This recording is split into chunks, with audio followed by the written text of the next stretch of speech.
All right. Good morning, everyone. Welcome to today's Exploring by the Seat of Your Pants event. My name is Joe Grabowski, and I will be your host for today. So we're really excited for today's event. We are um, running a whole series of events this week during School Path Week in partnership with the Gore Downey and Channy Wenjack Fund. So the Downey Wenjack Fund is part of musician Gore Downey's legacy and embodies his commitment and that of both the Downey and Wenjack families to call Canadians to action in solidarity with Indigenous peoples of this land. So the goal is to continue the conversation that began with Channy Wenjack's residential school story and to support the reconciliation process through awareness, education, and action. So we're really excited this week. Canadians classrooms from all over will be helping us celebrate Indigenous scientists, artists, and leaders as we work towards meaningful reconciliation. So this month on Exploring by the Seat of Your Pants as well, we're also celebrating space exploration. So talking to scientists and explorers from around the world who study how we can leave our planet and explore beyond our atmosphere. So in that way, we're really lucky to have Aaron Yazzie joining us today. He's a mechanical engineer at NASA's Jet Propulsion Laboratory. He designs, builds, and tests robotic systems to acquire samples of rocks and soil from other planets so that we can study them for science. So he's had roles on the Mars Science Laboratory Rover mission and the InSight Mars lander. Aaron is Navajo, originally from a small town near the border of the Navajo Nation.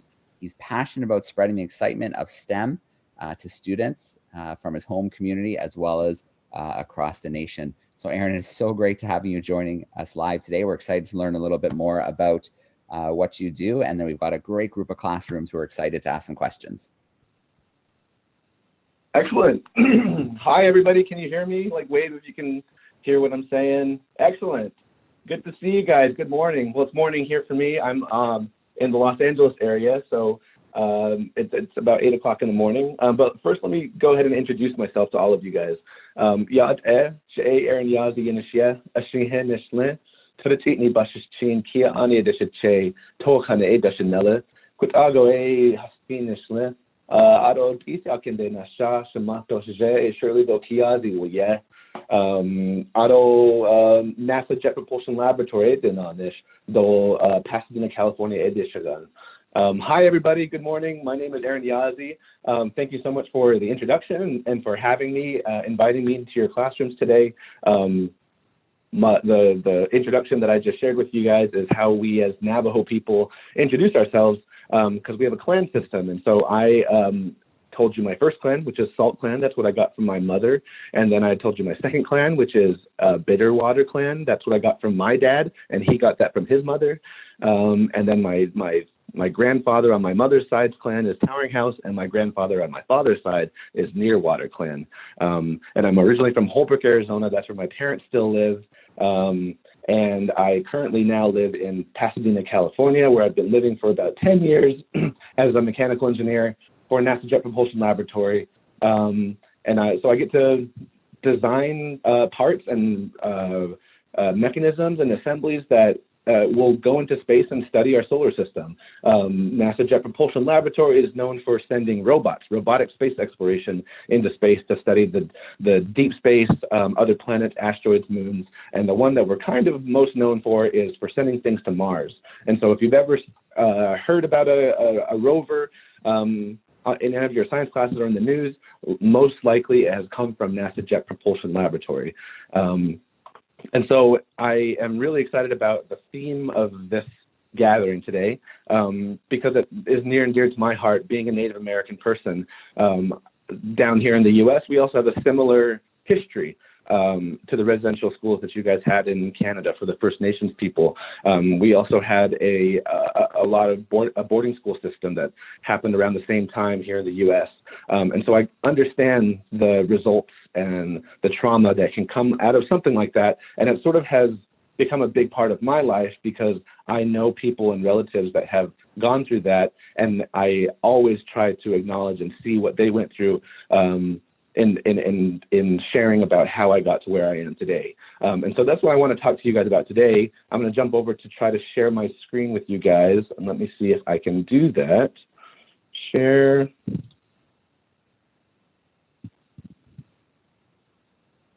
Okay. Can you guys see the screen? Just wave your hands if you can see this cool picture of a Mars rover. Let me go ahead and make that bigger. Okay, so this is the Curiosity rover, and I like to tell people, because I worked on so many Mars missions, that my job is basically to play in the dirt every day, which is basically true. And I'll tell you exactly why in a little bit. Aaron, can I just interrupt you for just a moment? Can Sure you, thing. I think it's the button display settings. Right now we see the presenter view, but I think if you hit the display settings, it'll switch it to it can switch it to the other view for us. Okay. Yeah, swap view. There we go. Beautiful. That's better? Yeah. Okay. So this is a picture of the United States and a little bit, a map showing exactly where I'm from. So that that darker reddish blob is the Navajo Nation. You can see it's pretty big. It's about the size of one of our states on the East Coast.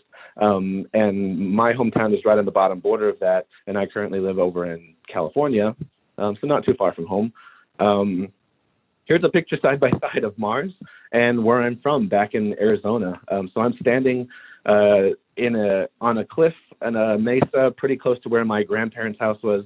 I like to show this picture to show you guys that Mars and Earth are really not that different. And it really drives it home for me because they look exactly the same. The same desert hills and the mesas and the rock formations and the canyons and all of that kind of stuff that we see here on Earth. We have those on Mars because they were created in the same way. And so when we study a place like Mars, we're actually learning a lot about Earth, and we're learning about our origin, where the Earth came from and how it developed and came to be. And so that's really good tie into the theme of what I wanted to talk about, you guys, is sort of how we learn from our past to inform the present and how we use that knowledge to determine the future. And so I'm going to tell you a little bit about how we at NASA adopt this way of thinking, and also how me and my personal life have found this useful. So first, the past. Here's a snapshot of some past Mars missions that we've sent already to Mars. So you can see that the smallest little rover, the first one that we sent, was sent back in 1997. Following that, it was the first time we learned that we could drive wheels on a robotic rover on the surface of Mars, and so we sent a bigger rover. We actually sent two rovers that were the same, Spirit and Opportunity. We call them the twin rovers because they're the exact same rover type, and they landed in 2004, and they operated for a good 12 years or so. After that, we sent the Curiosity rover, which is the big guy right in the back. We sent that back in 2012, and that's still currently up there driving around, still drilling rocks and learning science for us. And we're about to send another one called Mars 2020, and it looks a lot like Curiosity. And then what's not pictured here is a whole bunch of missions that we've sent, landers and orbiters and imagers and all that type of stuff that helped us learn about Mars and take all these baby steps so that we can learn from each mission, piggyback off of it, and further and further our science knowledge. So here's a video I have.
So that's the Curiosity rover. This is the one that's currently on Mars right now. And this is one of the first projects that I got to get involved in when I first started working here. When I first walked in the JPL and took my first tour, I saw this rover being built in the clean room, which was so exciting.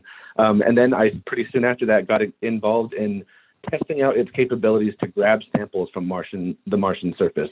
And so that's basically all the movements, the small motor timing and motions that we would send, making sure that we did everything in the right sequence, and we would actually come up with an entire sequence that would then allow us to get the perfect sample. And we did a lot of that kind of testing here in the Mars yard here at Jet Propulsion Laboratory.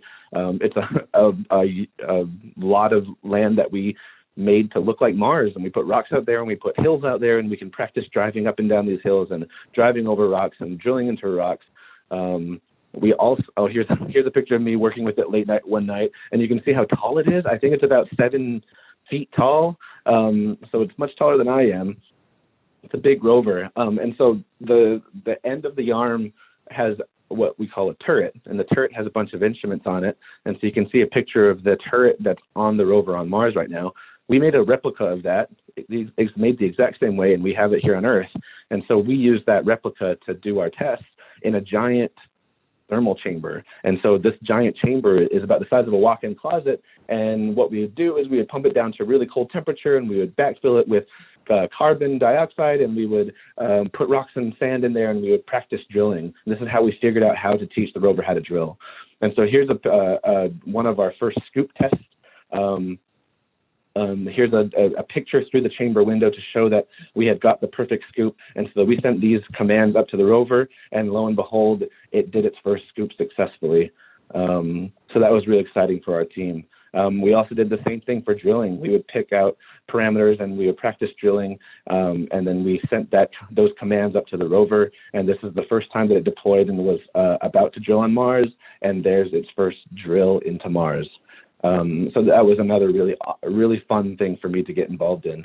And so that rover is still driving around today, taking drill samples. I think this one was taken earlier this month. You can see right in front of it, that little gray spot with a little hole, that's where it drilled into the ground. And so I'm using the Curiosity rover as an example of how something from our past is actually about to inform the reasons why we do things today. And so I'm going to start talking about the present. Here's another video. So this is Mars 2020, the project that I currently work on.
So that's March 2020.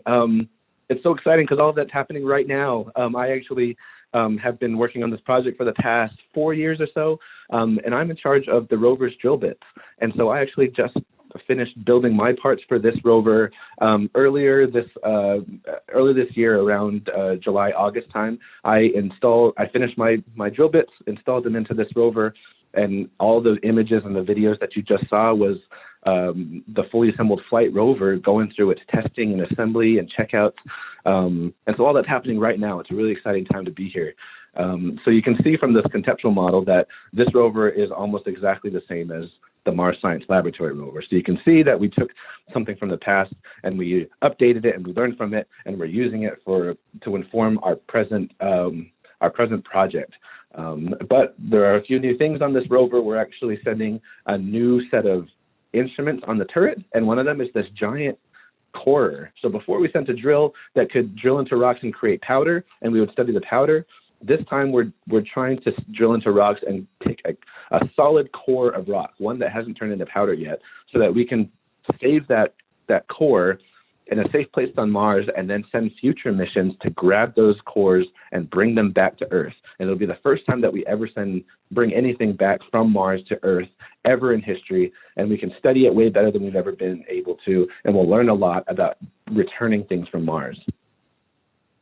So let me zoom in on the subsystem that I worked on. So like I said, the end of the arm is the turret, and the turret kind of looks like this down there. It has the ability to drill, and we actually have 3 different types of drill bits that we're sending with this rover. The one that you can see installed in there right now is what's called an abrading bit. The abrading bit can make a shallow hole about 2 inches in diameter, and that allows us to create a nice flat surface for us to take a bunch of images with a bunch of other instruments. But we also have a coring bit, which grabs a rock core, and we have a regolith bit, which allows us to get loose soil. And so I was in charge for creating all of these bits. I like to show this because it just shows you that some of the things that you guys might do in coming up with an idea or inventing something, starting with a class project or something, is the same way. Those types of skills are the same things that I use now. Like, I start with paper and I do brainstorming, and I make a mind map, and I sketch my ideas out. As an engineer, I then take those ideas and I put them into a 3D model in the computer. And so that the second image there you see is a 3D model that I can turn around and manipulate, and I can make the part exactly like I want it to look like in real life. And then I take that model and I make engineering drawings. And so that's the third image you see, is an engineering drawing with a lot of very finite details about exactly how we want to build the part. And then finally, we send those drawings out to the machine shop, and then we get them built, and then we get them coded, and then we bring them into a clean room and we assemble it. And so that's the picture you see on the right. And all throughout the entire process, you can see in the background is a lot of analysis and a lot of thinking and a lot of planning. And so here's a picture of just the life of a bit. So we have one of the bits being machined in the top left. There's a lot of very intricate machining processes that happen. In the top right is where we install the teeth into each bit. So they get brazed in there. And so there's a process where we braze teeth in.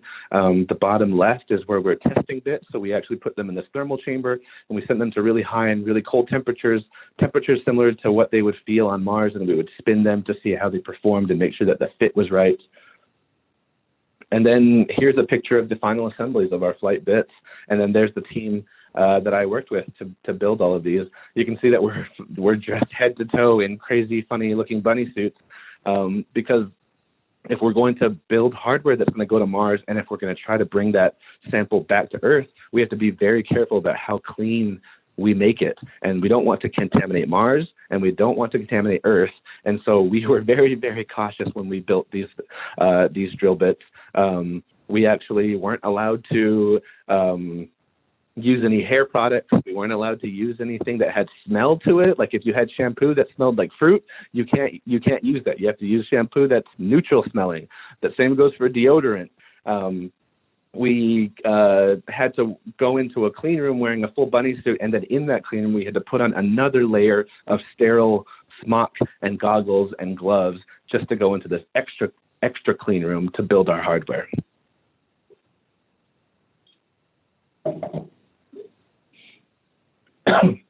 And so then we're now in the phase now, like I said, I delivered my parts into the rover, and that's off being tested with the rover. I made a separate set of hardware so that we can start drilling right away, because we're going to learn a lot of stuff if we just start using our parts. And so we have this set up in one of our dirty labs to start drilling into rocks and learning about how it performs with the flight drill and the flight bits.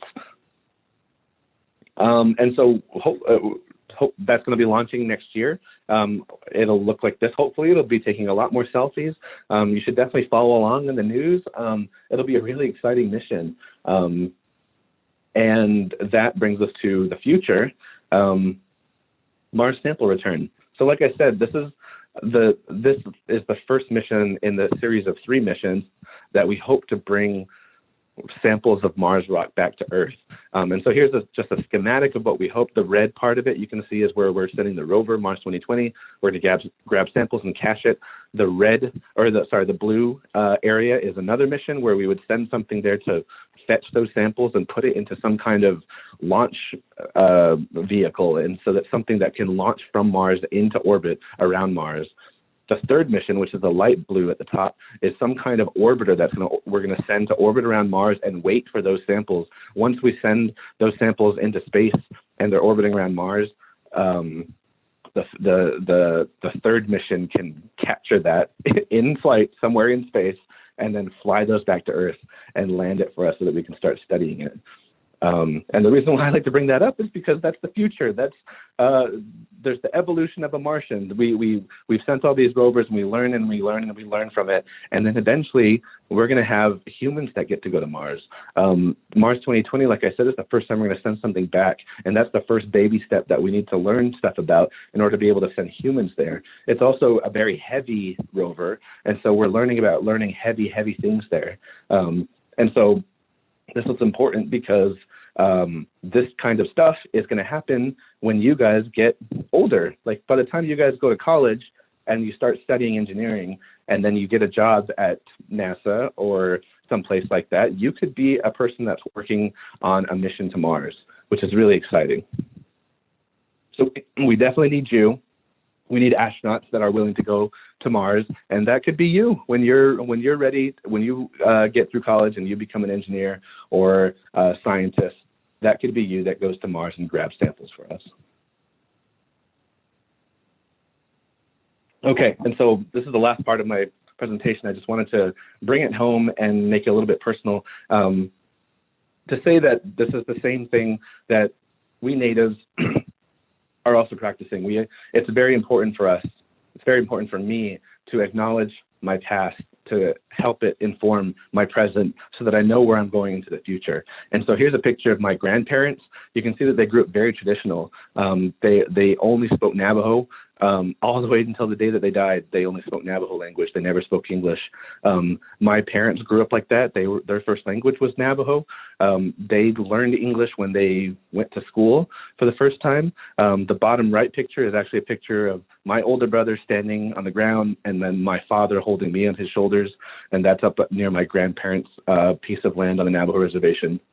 And so I understand that it's a kind of a crazy thought for someone like me to have grandparents who grew up in such a traditional way of life, no English, and they didn't go to school. They lived off the land. Then all of a sudden, 2 generations later, we have somebody. I have the ability to work on something like Mars 2020, which is such a blessing, and I definitely want to acknowledge what we overcame in order to get here. Here's a picture of my parents with me on my graduation day from Stanford. Even that leap was something that wasn't expected. I didn't know growing up that I was going to be able to go to a place like Stanford University and get a degree. But I knew that my parents made that big journey from being born at home and from learning English as a second language, and then they both went to college, and then I was able to take that opportunity to take it even further. And so then that brings me to my present, which is my ability to work on Mars 2020 and Mars missions. And I now like to put these images up to always remind myself where I am now and where I'm from, and how, like I said at the very beginning of this presentation, when we understand where we came from, we understand where we are, who we are, and we understand where we're going. So here's a good example of how Earth and Mars are very similar, and that if we know about how Mars developed, how a terrestrial planet came to be, we also learn about ourselves. The picture on the left is a picture of Canyon de Chelly back on the Navajo Nation. It's a big canyon that used to be a bunch of sand dunes, and over time, wind and water carved out this beautiful canyon. And you can see those same types of features on Mars, where water and wind has carved out this desert, and then the way in the background you see hills, and also on the other side of the background you see mesas. The same types of stuff that form that land, those landmarks are the same ones that we have here. So we learn about where we came from to understand who we are. This is the home, a traditional type of Navajo home. This is the one that my mother was born in, actually, and she lived in it when she was a young child. And then you can see, I just like to put it next to the Rover because look at those deserts. They look exactly the same. Here's a picture of my grandma scooping the ground. She's actually trying to we make a certain type of corn loaf bread in the ground, and so she's actually digging the pit to help put the bread into the ground oven. And then here's a picture of my contribution of scooping. It's sort of similar. I just like to see these two images next to each other. And then here's a good one to remind us that maybe one day this is what the future will look like. We'll have people standing on the ground on Mars observing the view. I like to show these side by side to show how red some of Earth's deserts can be and how red Mars also is. It's just a really cool thing, and it always reminds me, and I hope it reminds you guys, to always look to the past, understand where you came from, understand what got you there. Maybe it's your parents, maybe it's your teachers, and help it inform what you're doing now, and learn from that so that you can take that into the future and become what you're going to be in the future. So that's the end of my slides. So let me try to make sure I can stop sharing, and then we can start switching over to some questions. All right. Awesome, Aaron. We got you back on the main screen. Thank you so much for sharing that with us today. I mean, it must be absolutely incredible to know something that you've built and designed is going to be on Mars and doing some really exciting science, some exciting research. And then thank you for sharing the personal bit at the end. You know, that picture of you with your parents, they just look so proud. It must have been quite an amazing moment. So thank you for sharing some of those personal moments with us too.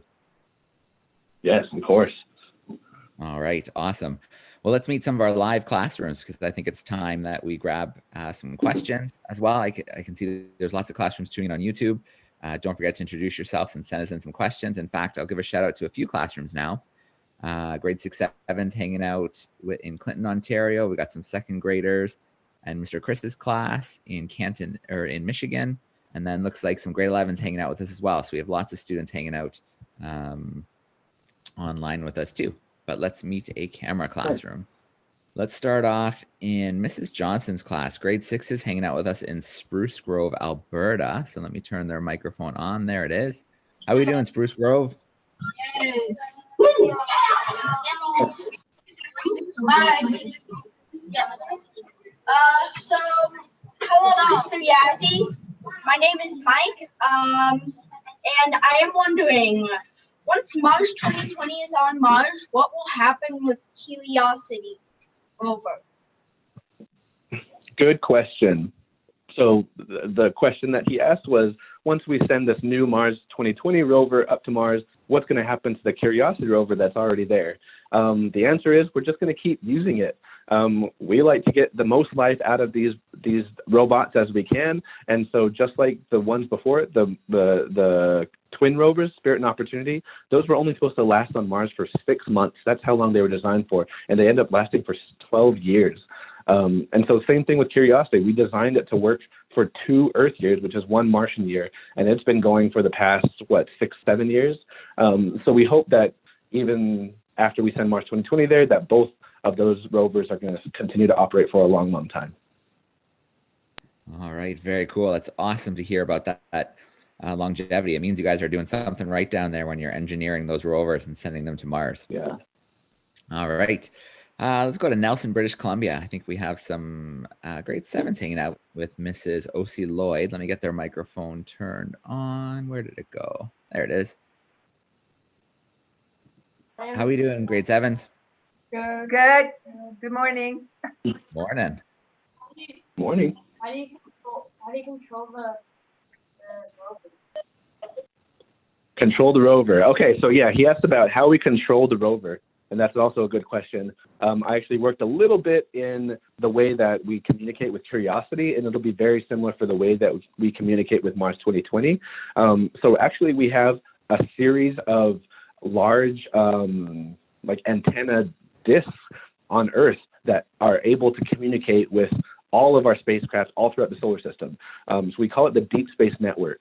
And so what we have is 3 giant stations set around the entire globe. So we have a set in Canberra, Australia. We have a set in Madrid, Spain, and we have another set in California. And so now you can imagine whenever Earth is rotating around, we have a station that can point in any direction that Earth is rotated, and those communicate with all of our spacecraft at all times. And so we have so many out there, even ones sent by the European Space Agency or Japan, or Canada. If there's any missions that get sent into space, they usually use the Deep Space Network, and their communication comes through JPL. And so they're each scheduled a specific amount of time to communicate. And so they'll send big data packages is what they do. And so since we can only communicate with the rovers during a small window each day, we actually will have what we call rover planners.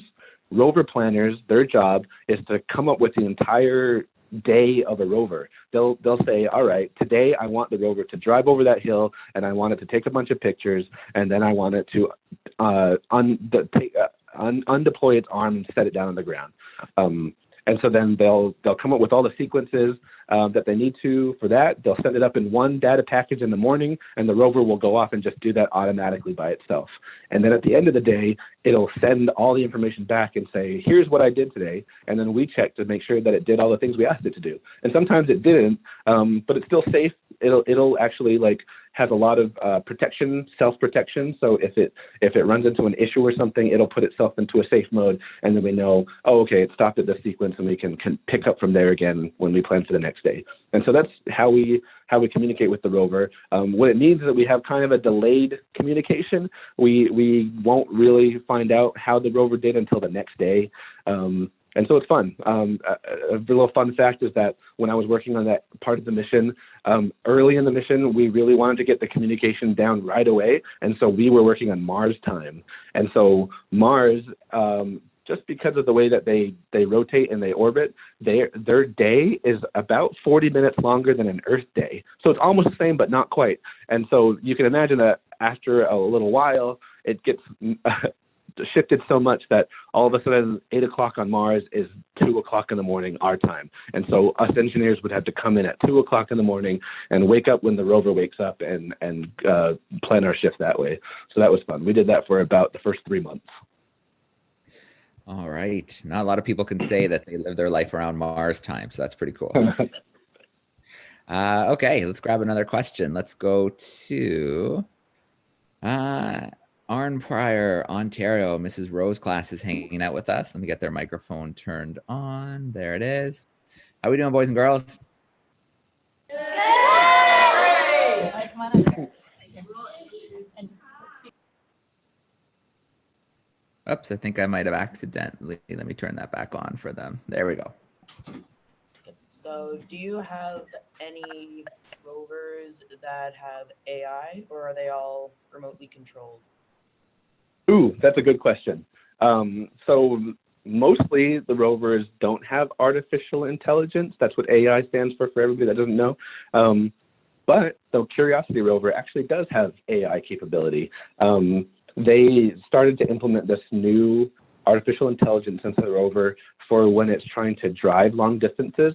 So it actually had the ability to take a bunch of pictures around it, and it would be able to detect large objects in front of it. And so if it saw a giant boulder in front of it or a big cliff on this side, it would actually have the intelligence to know to avoid those things, and it could plan its own route to go around them. And so that was kind of the very first early types of that type of technology for Curiosity, and they still use it now, and they'll probably use it a lot more for Mars 2020. All right, very cool question. Let's see. Let's go to Sherwood Park. Some grade 6s hanging out with Mr. Jorgensen. I think that's Sherwood Park, Alberta, but they'll correct me if I'm wrong. Let's get that microphone turned on. How are we doing, grade 6s? Good. Nice big group of grade sixes.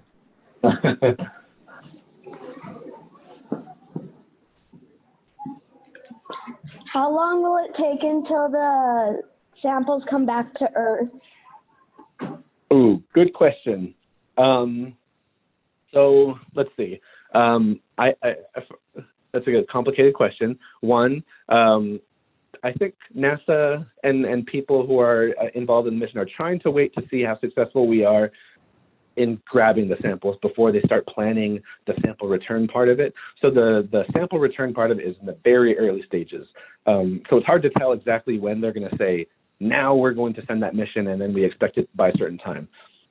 But once they decide when they want to do it, it'll probably be in the next, I'd say like 6 to 10 years is the time frame for when we're going to start sending those missions and start planning those return samples. Just to give you an idea of how long it usually takes for things to fly back and forth between Earth and Mars, Earth goes around the sun in a certain orbit. Mars also goes around the sun in a much bigger orbit. So, like I said, Earth's year Mars's year is about twice Earth's year, and that's because it takes this oblong shape around the sun. But there is a point where they get really close to each other, and that's when we try to launch between the two of them.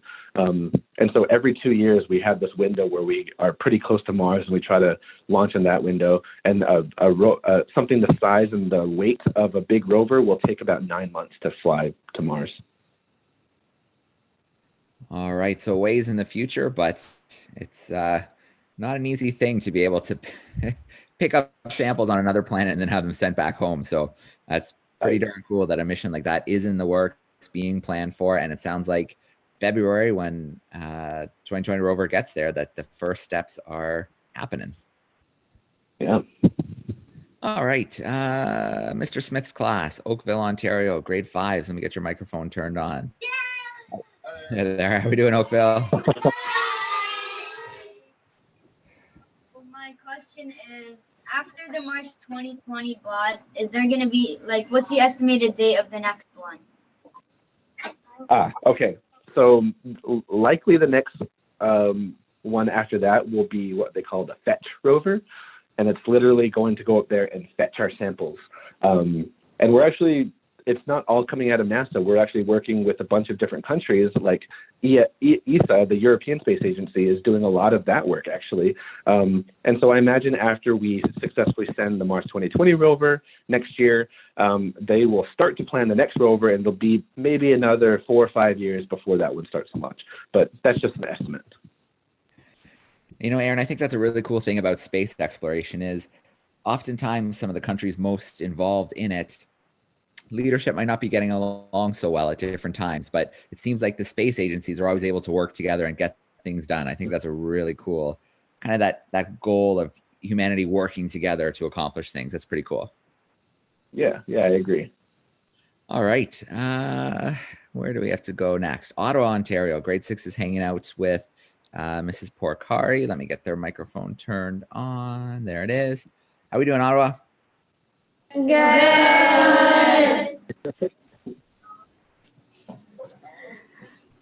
Are there any female Indigenous workers in NASA?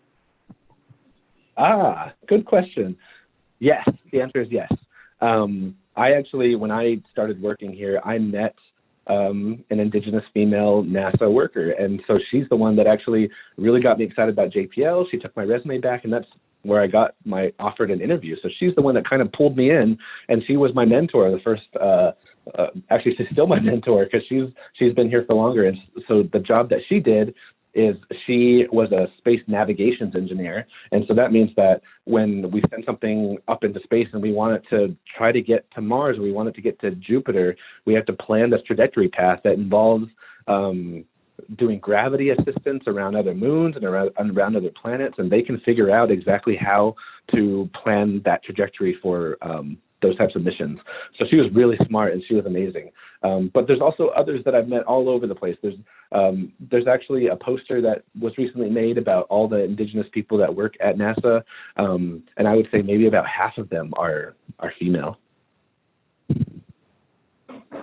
All right, very, very cool. So Aaron, I want to grab a question from online. So this is a two-parter from two different groups. They're wondering what, if you could add any instrument or tool to the rover, what would it be? And what would your advice be for students who want to maybe follow in your footsteps and try for a career somewhere like NASA?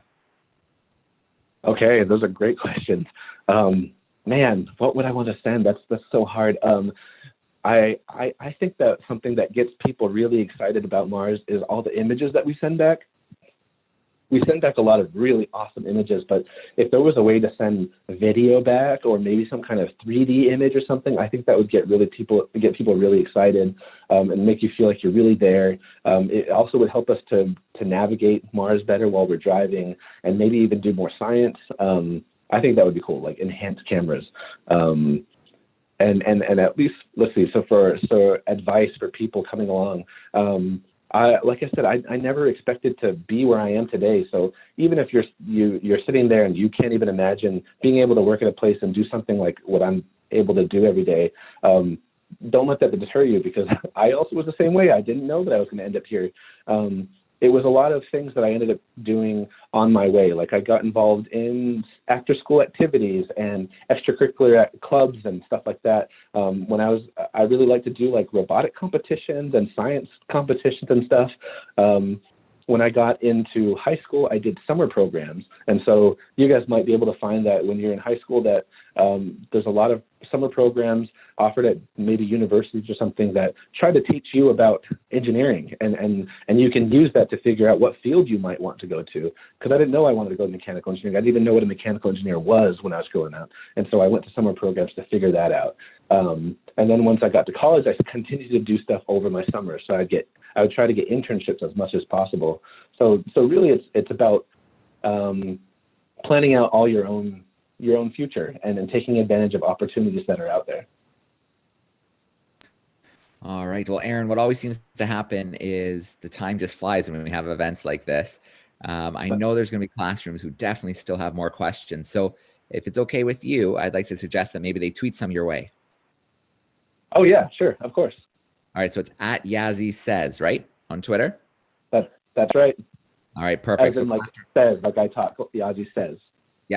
Yep. Perfect. So classrooms, if you want to tweet some more questions Aaron's way, feel free as well. Maybe some classrooms don't use Twitter. If you email me some questions, I can pass those along to Aaron as well. But Aaron, thank you so much for joining us today, for helping us start Secret Path Week here in Canada. So great to hear your story and about the awesome work you're doing at NASA. And I definitely think there's some students out there thinking about their future careers in space exploration. Yes, thank you guys so much for having me. It was so good to see all of you guys. And like I said, we need you. You're going to be the next astronauts that go to Mars. It's exciting.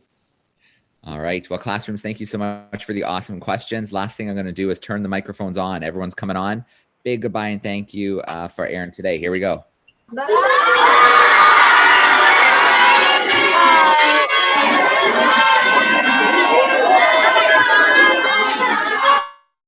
As per usual, they're always so good at that part. Thanks, everybody. We have more Secret Path Week events coming up at 1 o'clock Eastern with Andrea Reed, and then one more at 2:30 Eastern with Angela Miracle Gladu. So we're looking forward to seeing more classrooms joining us then. Aaron, again, thank you so much. Enjoy the rest of your day, and we look forward to future connections.